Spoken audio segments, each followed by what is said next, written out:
Welcome to This Explainer. Today, we're zooming way in for a fascinating microscopic journey inside the human body.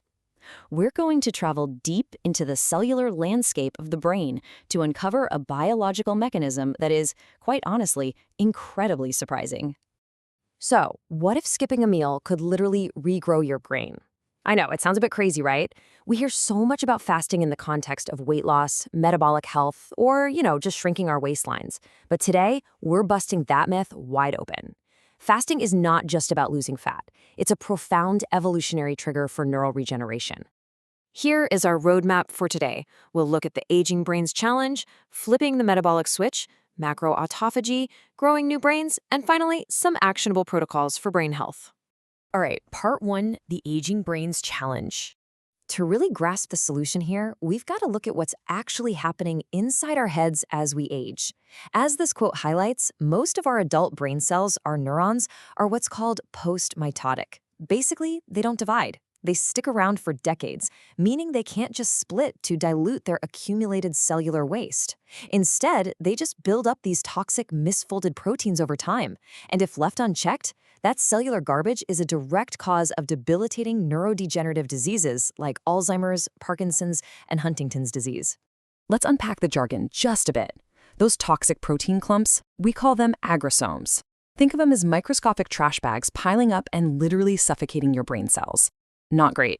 To survive, the brain desperately needs to take out the trash, and the specific cellular process of targeting and clearing out those toxic clumps is known as agrophagy. Moving into part two, flipping the metabolic switch. So how do we actually activate this life-saving agrophagy?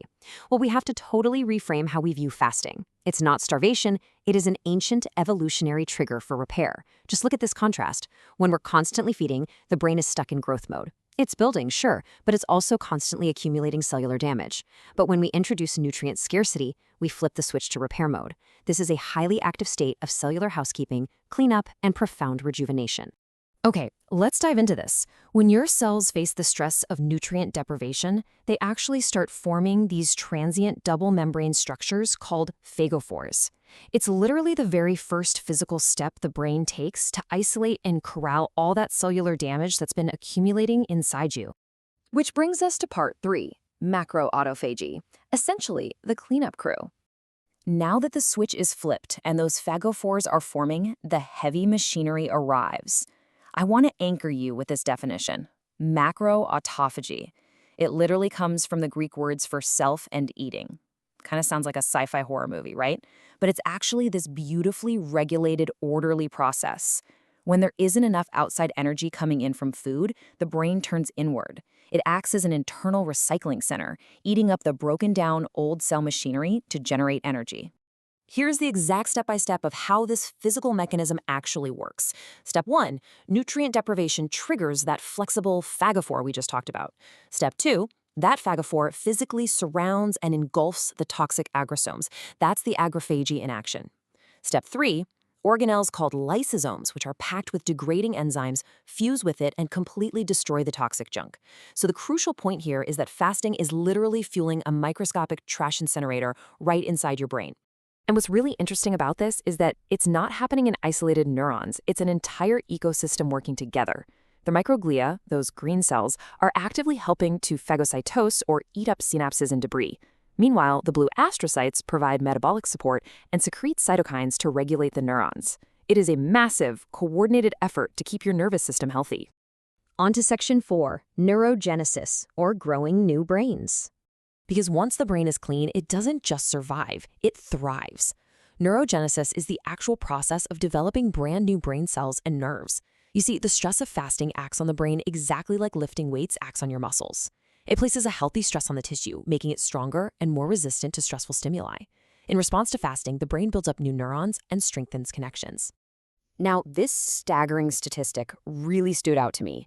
In clinical studies, researchers measured cell production and found that intermittent fasting boosted the production of a highly specific vital brain protein in mice by up to 50%. No way, right? 50%.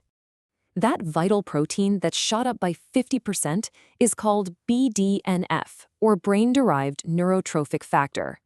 The absolute easiest way to understand this heavy biochemistry is to think of BDNF as miracle fertilizer for your brain.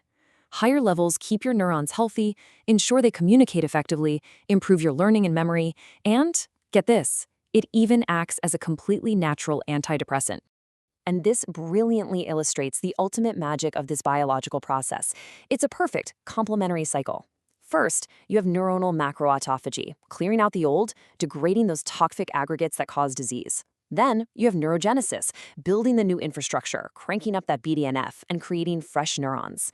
You literally wipe the slate clean and then build a better, stronger brain right on top of it. Finally, Part 5, Protocols for Brain Health. So, how do we actively trigger this process ourselves? Well, science gives us a few actionable protocols that successfully flip that metabolic switch. You have daily time-restricted eating, like the 16-8 method. There's alternate day fasting, where you eat one day and fast the next. For the brave, there's prolonged fasting of 72 hours or more. And lastly, a breakthrough called the fasting mimicking diet, or FMD. Now, doing a 16-hour fast, what's called a strong fast here, is incredibly protective for the brain and gets you into a great fat-burning state. But there is a catch. The science shows that true deep autophagy, that intense cellular trash clearing we discussed, actually increases by a massive 300% right after you hit the 36-hour mark.